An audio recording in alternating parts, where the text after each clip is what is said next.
Namaku Naila.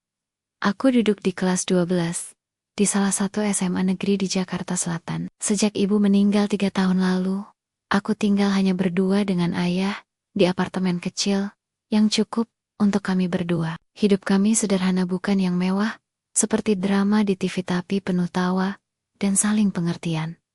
Ayah, Pak Danu, bekerja sebagai teknisi elektronik freelance. Ia sering bolak-balik ke rumah pelanggan, memperbaiki AC, televisi, dan kadang laptop. Uangnya tidak selalu cukup, tapi ia selalu berusaha membuatku merasa semuanya baik-baik saja. Hari itu, seperti biasa, aku duduk di bus Transjakarta, sambil mendengarkan musik dari ponselku. Di sekolah, aku bertemu Rani, sahabatku sejak kelas ke-10. Kami mengobrol tentang rencana kuliah, sambil menertawakan guru sejarah, yang selalu memakai dasi yang sama setiap hari Senin. Sumpah ya, Nay, hidup kamu tuh tenang banget. Ayah kamu gak pernah marah, gak cerewet, dan selalu nganter kamu tiap kamu ujian. Envy banget gue, kata Rani sambil menyenggol bahuku. Aku hanya tertawa. Tenang itu karena kami udah cukup sering lewatin badai, jawabku ringan. Saat pulang, aku melihat ayah sudah menungguku di depan apartemen. Tangannya membawa 2 bungkus makanan mie ayam kesukaanku. Aku yang traktir hari ini, katanya, sambil tersenyum lebar, tapi aku tahu ekspresi matanya sedikit kosong, seperti ada yang sedang ia sembunyikan. Kami makan sambil menonton televisi. Di sela-sela iklan, aku bercerita soal rencana daftar kuliah. Ayah mengangguk dan memberi semangat, seperti biasa, tapi kali ini ia lebih banyak diam. Aku beres-beres dapur, lalu kembali ke kamar. Sebelum tidur, aku melihat ayah bicara di balkon dengan seseorang lewat telepon. Aku tak mendengar jelas isi percakapannya, tapi dari nadanya, itu bukan obrolan santai. Suara ayah terdengar sedikit gemetar. Saya butuh waktu, tapi kalau memang tidak ada pilihan lain, saya akan lakukan. Aku mengernyit. Tidak biasanya ayah terdengar selemah itu, tapi aku mencoba mengabaikannya. Mungkin hanya urusan kerjaan. Mungkin malam itu aku tidur tanpa firasat apapun. Aku tidak tahu bahwa sebentar lagi hidupku akan berubah untuk selamanya. Dan ternyata perubahan itu dimulai lebih cepat dari yang kuduga.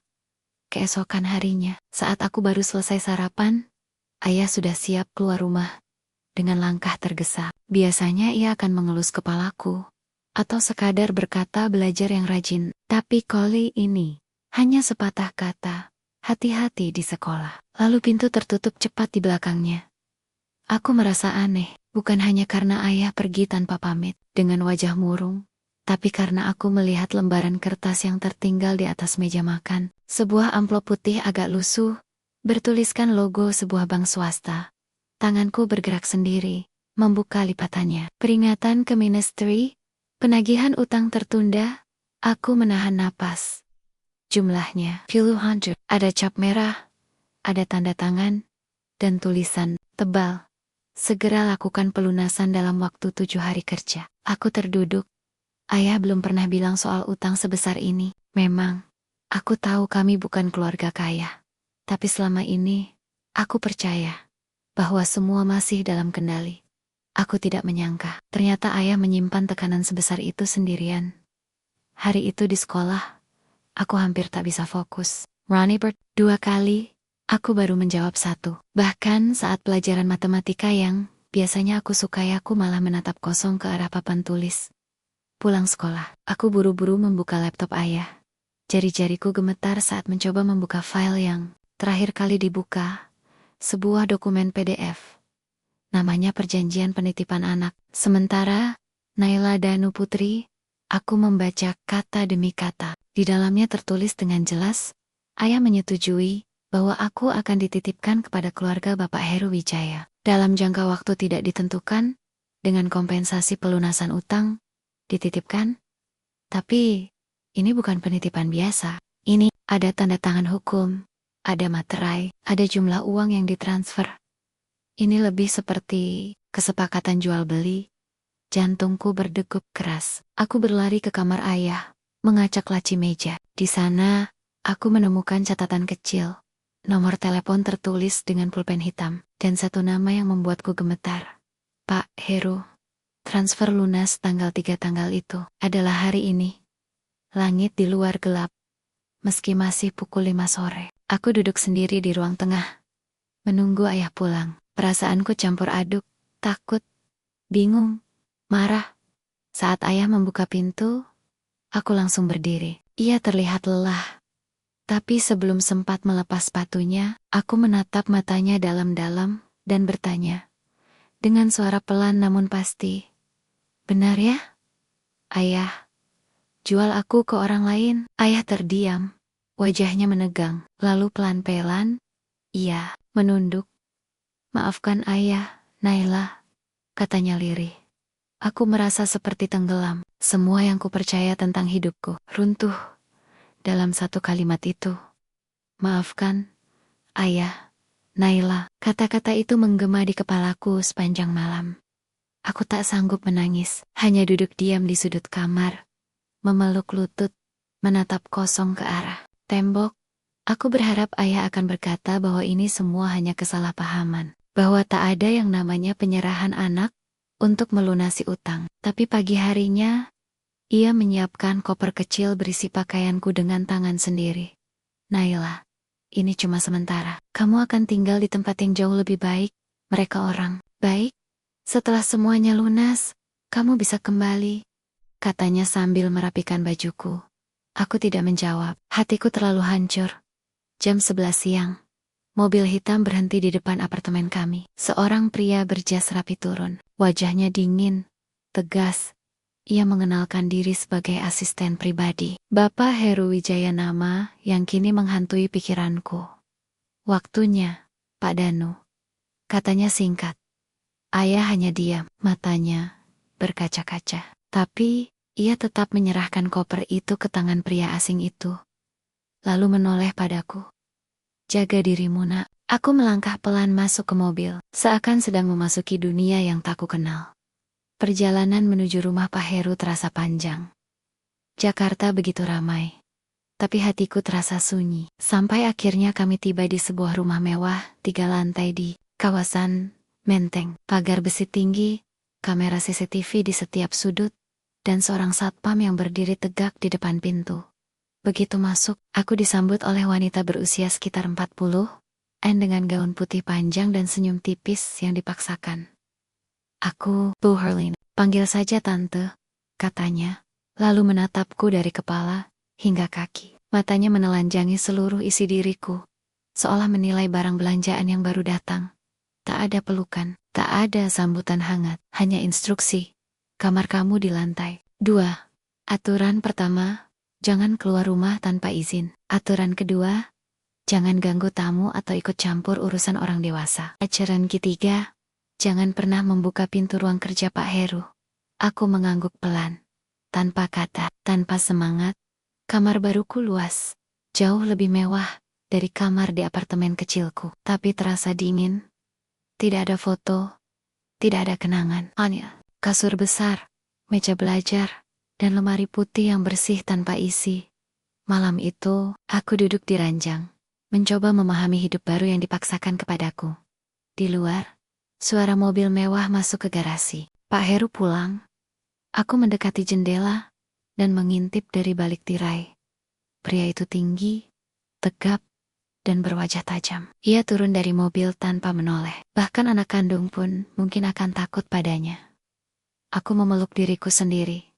Di rumah ini, aku bukan anak, bukan tamu, bukan keluarga. Aku hanya barang tebusan, dan aku belum tahu berapa harga yang harus kubayar untuk bisa bebas. Hari-hariku di rumah Pak Heru berjalan lambat, sunyi, dan penuh batas. Di balik segala kemewahan yang terlihat dari luar, rumah ini sebenarnya adalah penjara diam-diam. Tidak ada jeruji besi, tapi aturannya lebih tajam dari logam.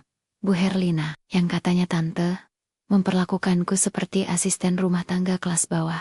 Setiap pagi aku harus bangun lebih awal, membantu membersihkan ruang tamu, menusan buku-buku, perpustakaan pribadi Pak Heru, yang tak pernah disentuh, dan menyiapkan sarapan, meski aku sendiri dilarang makan di meja makan utama. Ada tamu penting hari ini. Jangan terlihat, katanya suatu pagi, sambil melemparkan seragam sekolahku ke sofa. Ya, sekolah, mereka tetap mengizinkanku sekolah, tapi dengan mobil dan supir pribadi yang selalu mengawasi, dan jadwal yang dikontrol ketat. Handphoneku juga terganti, tak ada akses ke media sosial, dan semua pesan yang masuk bisa dibaca mereka. Rani sahabatku berkali-kali mencoba menanyakan apa yang terjadi, tapi aku hanya bisa membalas dengan kalimat pendek dan dingin, supaya dia tidak ikut terbawa dalam masalahku. Sampai suatu malam, saat sedang menyapu ruang tengah, aku mendengar Bu Herlina berbicara di telepon, suaranya setengah berbisik. Iya, anaknya sudah di sini. Ayahnya janji lunasi sisa utangnya bulan depan. Kalau tidak, ya kita cari opsi kedua. Anak ini bisa dipindahkan ke tempat yang lebih menguntungkan. Hatiku seperti diremas. Apa maksudnya dipindahkan? Opsi kedua, aku bukan barang. Aku menu, tapi di rumah ini, aku tak lebih dari angka dalam perhitungan yutang piutang orang dewasa. Malam itu, aku tak bisa tidur. Mataku menatap ke lenggit-langit kamar. Sementara pikiranku berputar mencari jalan keluar. Aku ingin bebas. Aku harus bebas. Aku tidak bisa terus tinggal di rumah ini. Aku harus kembali ke hidupku. Ke sekolahku. Ke diriku yang dulu. Maka malam itu, aku buat satu keputusan paling berani dalam hidupku. Aku akan kabur dari rumah ini. Tapi untuk melakukannya, aku butuh rencana. Butuh keberanian yang tak pernah kupunya sebelumnya. Aku mungkin hanya gadis SMA biasa. Tapi aku punya harga diri, dan aku tidak akan biarkan siapapun memperlakukanku seperti benda yang bisa dijual dan dibeli. Aku akan keluar dari sini, apapun risikonya. Keputusan itu sudah bulat, tapi semakin aku menyusunnya dalam kepala, semakin aku sadar, ini bukan hal mudah. Rumah Pak Heru dijaga ketat.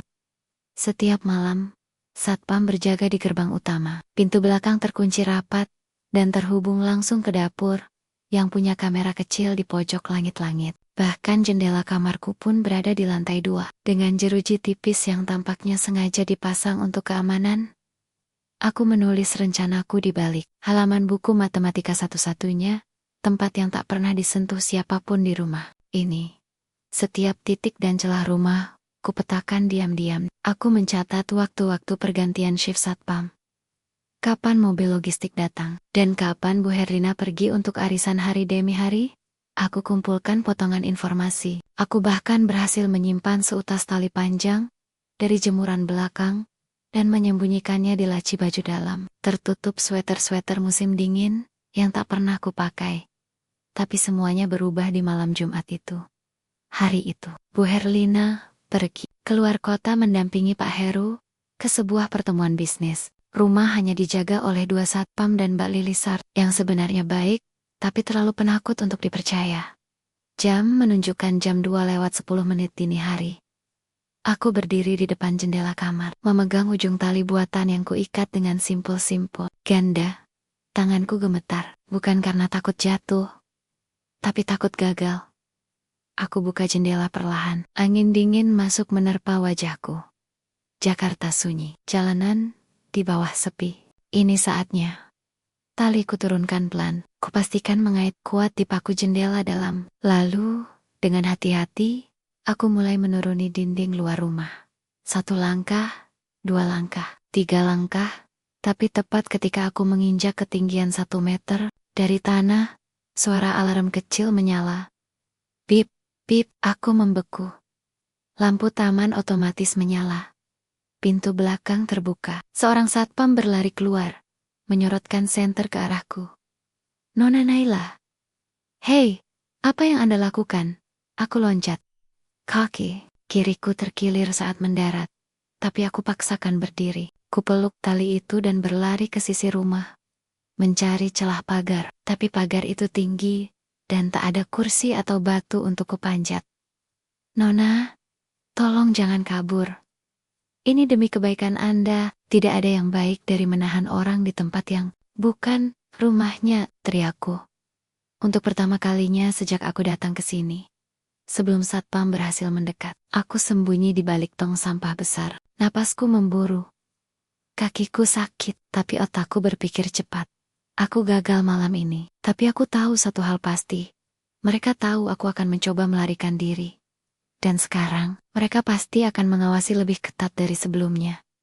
Tapi aku tak akan menyerah. Aku hanya butuh satu celah lagi. Satu kesempatan terakhir yang tak boleh kusia-siakan. Tapi harapan itu hampir sirna. Karena setelah malam pelarian itu, semuanya berubah drastis. Satpam diganti dengan petugas keamanan berseragam hitam dari perusahaan swasta. Pintu kamar dipasangi alarm sensor gerak. Balkon, jendelaku yang dulu bisa kubuka sedikit untuk menghirup udara malam sekarang, terkunci dari luar, seperti kamar tahanan rumah. Dan yang paling membuatku lemas adalah ketika ponsel sekolahku ditarik oleh Pak Heru dengan senyum tipis. Kamu sudah cukup bermain, katanya. Mulai sekarang, fokus saja belajar dan diam. Aku tahu maksudnya bukan untuk kebaikanku. Ini tentang kontrol, tentang memastikan aku tidak bisa meminta bantuan siapapun lagi. Hari itu, untuk pertama kalinya sejak tinggal di rumah ini, aku menangis sekaris-karis Nia. Sendiri, di kamar yang terlalu dingin untuk menangkap air mata hangat. Aku lelah, aku merah, aku merasa tidak berarti. Tapi saat aku nyaris menyerah, sebuah kejutan datang dari tempat yang tak kuduga. Mbak Lilisart rumah ini menyelinap masuk ke kamarku saat malam. Tangannya gemetar, matanya was-was. Naila, bisiknya. Tahu kamu mau kabur? Aku tahu kamu gak betah. Aku juga gak tahan lihat kamu diperlakukan kayak gini. Aku menatapnya penuh harap, tapi juga curiga. Apa Mbak mau bantu aku keluar dari sini? Ia menunduk, lalu mengangguk pelan. Tapi gak bisa bantu langsung. Aku cuma bisa kasih ini. Ia menyelipkan sesuatu ke bawah bantal, lalu buru-buru keluar, tanpa suara. Saat ku sentuh benda itu, jantungku berdetak kencang. Sebuah ponsel kecil, jadul, tanpa kamera. Tapi bisa digunakan untuk menelepon. Tanganku gemetar, pikiranku berputar. Aku bisa telepon siapapun. Tapi, siapa? Sudah meninggal. Ayahku, aku bahkan tak tahu di mana dia sekarang. Semua teman-temanku tak punya akses ke rumah ini. Lalu aku teringat satu orang. Rani, sahabatku sejak kecil, yang selalu bilang, apapun yang terjadi, kamu gak pernah sendiri, Nay. Aku tekan nomornya. 3 dering, 4, lalu terdengar suara itu. Naila, astaga, kamu di mana? Kenapa gak pernah balas pesan? Semua orang nyariin kamu. Hermet jatuh seketika. Ron, tolong aku. Aku dijual, Ron, sama ayah. Aku dijual. Untuk bayar utang. Ada jeda panjang. Lalu suara Rani berubah. Serius, tegas. Kamu kasih alamat. Aku akan datang. Kita cari jalan keluar, bareng-bareng. Tapi tepat saat aku hendak menyebutkan alamat, pintu kamarku dibuka keras-keras. Pak Heru berdiri di sana. Mata tajamnya langsung menangkap ponsel di tanganku. Dalam sekejap, ia merampasnya. Matanya merah. Tapi, ia tidak membentak. Justru tersenyum tenang. Kamu benar-benar keras kepala ya. Aku menatapnya tanpa gentar. Untuk pertama kalinya, aku melawan dengan mata. Aku bukan milikmu. Ia mendekat. Pelan. Sayang sekali. Karena kalau ayahmu tidak membayar dalam 2 hari ke depan, kamu akan dipindahkan ke luar negeri. Aku terdiam. Aku akan kirim kamu ke tempat di mana tak seorang pun bisa menemukanmu lagi. Dan saat itulah, aku tahu, ini bukan lagi soal bertahan. Ini soal hidupku. Kalimat Pak Heru terus terngiang di kepalaku. Kamu akan dipindahkan ke luar negeri. Bayangan akan jauh dari rumah, dari sekolah, dari Rani, dan segala yang ku kenal, membuat dadaku sesak. Tapi di sisi lain, aku tahu kalau aku menyerah, aku akan lenyap dalam dunia yang tidak bisa kuperjuangkan. 2 hari tersisa. Aku duduk di pojok kamar, menatap jendela yang terkunci rapat. Pikiran kacau. Hati remuk. Namun, di tengah keputusasaan, aku teringat kata-kata Rani. Kamu gak pernah sendiri, Nay. Maka aku putuskan untuk berani. Aku akan ambil risiko paling besar. Aku tahu ada satu orang yang bisa membantuku keluar dari neraka ini. Paket tak terduga yang selama ini tersembunyi di antara deretan buku-buku tua di perpustakaan rumah Pak Heru. Aku, Pernah mendengar Baisek, seorang pengacara yang berani membantu anak-anak yang mengalami kekerasan dan penelantaran. Namanya Bu Sari. Seorang perempuan tegas dan berani yang sering muncul di berita lokal. Aku harus menemukannya. Dan aku harus minta tolong. Namun masalahnya, aku terkunci di dalam rumah yang dijaga ketat. Tidak ada internet, tidak ada telepon. Satu-satunya jalan adalah aku harus keluar entah. Bagaimana caranya? Aku mulai mengamati jadwal keluar masuk rumah yang baru dan memperhatikan tanda-tanda kecil. Saat petugas keamanan mengganti shift, saat mobil logistik keluar membawa barang, bahkan saat Bu Herlina keluar membeli makanan di hari kedua, aku mencoba menyelinap ke ruang tamu yang biasanya kosong pada siang hari. Di sana, kutemukan sebuah ponsel yang tertinggal di sofa. Ponsel itu milik Bu Herlina. Aku cepat-cepat mengambilnya, membuka penguncinya dengan insting. Aku segera mencari nomor Bu Sari di internet, lalu mengirim pesan singkat dengan harapan doa terbaik. Bu Sari, tolong bantu aku. Aku Naila, dijual oleh ayahku. Aku Turch Bakti, rumah ini. Tolong aku. Aku menunggu dengan jantung berdegup kencang. Apakah ini akhir dari perjuanganku, atau justru awal dari harapan baru? Malamnya, terdengar suara ketukan di pintu kamar. Ini Bu Sari, suara lembut dan penuh perhatian menyapa dari luar. Aku tak percaya, air mataku mengalir deras. Akhirnya, ada seseorang yang peduli. Tapi sebelum aku bisa membuka pintu, langkah Pak Heru terdengar mendekat. Aku tahu, waktu tidak berpihak padaku. Dengan keberanian terakhir, aku sembunyikan ponsel dan pura-pura tidur. Aku harus bertahan 1 malam lagi. Karena aku yakin, dengan Bu Sari, aku akan menemukan kebebasan. Malam itu terasa lebih panjang dari biasanya. Napasku memburu, tetapi aku berusaha tetap tenang. Menunggu pagi dan kesempatan yang akan datang bersama Bu Sari. Keesokan harinya, saat Pak Heru dan Bu Herlina sibuk dengan urusan bisnisnya, Bu Sari datang lagi. Kali ini membawa sesuatu yang membuat hatiku bergetar, sebuah rencana pelarian yang mungkin jadi jalan keluar dari neraka yang selama ini kurasakan. Ini bukan hanya soal lari, Nay, katanya pelan. Ini soal melawan ketidakadilan yang sudah kamu alami. Bu Sari memperkenalkan diriku pada sebuah jaringan perlindungan anak dan bantuan hukum yang selama ini bekerja diam-diam membantu anak-anak korban penelantaran dan penyiksaan. Dia memintaku kuat, karena perjuangan masih panjang dan penuh risiko. Tapi aku merasakan pertama kali sejak lama, ada harapan.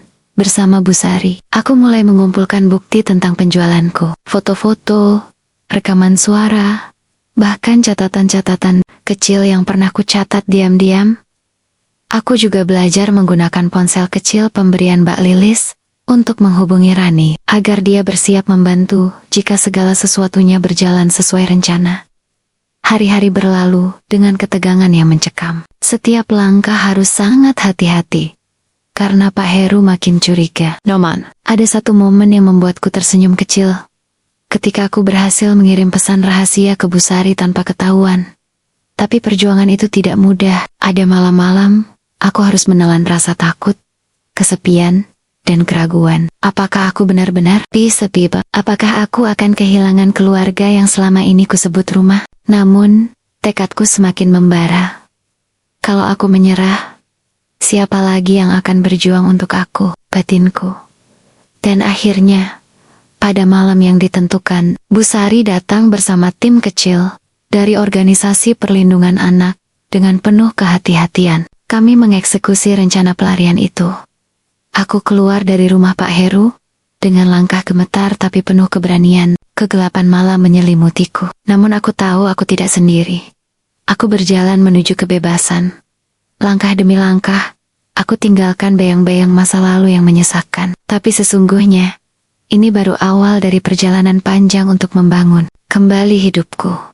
Bu Sari dan timnya membawa aku ke tempat aman, sebuah rumah singgah yang penuh dengan anak-anak yang pernah mengalami nasib seperti aku. Di sana, aku bertemu banyak wajah yang membawa cerita sedih dan harapan yang sama. Hari-hari diisi dengan bimbingan, sekolah, dan terapi yang membantu aku mengurai luka batin. Rani datang setiap minggu, selalu membawa senyum dan cerita dari dunia luar yang mulai aku rindukan. Namun, meskipun aku bebas secara fisik, beang-beang rasa sakit itu tetap menghantuiku. Kadang aku terbangun dengan mimpi buruk, terkunci dalam kamar gelap, sendirian dan tak berdaya. Tapi aku belajar, perlahan, bahwa keberanian bukan berarti tanpa rasa takut. Keberanian adalah melangkah maju walau takut. Aku juga menghadapi satu tantangan besar, menerima kenyataan bahwa ayahku yang dulu kuanggap pahlawan, kini menjadi sosok yang menghancurkan hidupku. Aku harus belajar memaafkan, bukan untuk dia, tapi untuk kebebasanku sendiri. Di sekolah, aku kembali belajar dengan semangat baru. Aku bergabung dengan klub seni, melukis perasaan yang tak bisa kuungkapkan dengan kata-kata. Lukisan itu menjadi cermin jiwaku yang mulai sembuh. Lalu, suatu hari, aku mendapat kabar dari Bu Sari bahwa kasusku sudah mulai berjalan di pengadilan. Aku gugup, takut, tapi juga bangga bisa berdiri dan bersuara. Pertarungan ini belum usai, tapi aku tahu aku sudah lebih kuat dari sebelumnya. Aku siap menghadapi masa depan dengan luka yang kini ku terima sebagai bagian dari diriku, dan harapan yang terus kupupuk di setiap langkah. Setelah semua yang kujalani, rasa sakit, pengkhianatan, dan perjuangan, aku berdiri di sini. Di titik di mana aku bisa melihat kembali perjalanan itu dengan mata yang lebih kuat. Sidang pengadilan berlangsung dengan penuh ketegangan. Aku berdiri di depan hakim, mengungkapkan kebenaran yang selama ini tersembunyi. Meski sulit, aku tahu aku melakukan ini bukan hanya untuk diriku, tapi juga untuk anak-anak lain yang mungkin mengalami hal serupa. Ayahku akhirnya menerima konsekuensi atas perbuatannya. Aku tak merasa dendam, hanya kesedihan mendalam dan harapan agar dia belajar menjadi manusia yang lebih baik. Di luar ruang sidang, Rani menunggu dengan senyum dan pelukan hangat. Aku merasa beruntung punya sahabat yang tak pernah meninggalkanku. Kini, aku menjalani hidup dengan bebas, namun tidak sendiri. Keluarga baru yang kucintai, teman-teman yang mendukung, dan mimpi yang perlahan kuwujudkan. Pelajaran terbesar yang kuambil adalah bahwa keluarga bukan hanya soal darah atau ikatan lahiriah. Keluarga adalah mereka yang tetap berada di sisimu, mencintaimu tanpa syarat, dan mendukungmu saat dunia terasa kejam. Aku tidak lagi menjadi anak yang dijual demi utang. Aku adalah Naila yang berani bermimpi dan berjuang untuk kebahagiaannya sendiri. Dan jika kamu yang mendengar cerita ini, ingatlah, tidak peduli seberat apapun beban yang kau pikul, selalu ada harapan dan kesempatan untuk memulai kembali. Karena hidup adalah tentang memilih untuk terus melangkah, walau kadang harus melewati kegelapan terlebih dahulu. Terima kasih sudah mengikuti cerita hidupku. Jangan lupa like, komen, dan subscribe untuk cerita penuh emosi lainnya.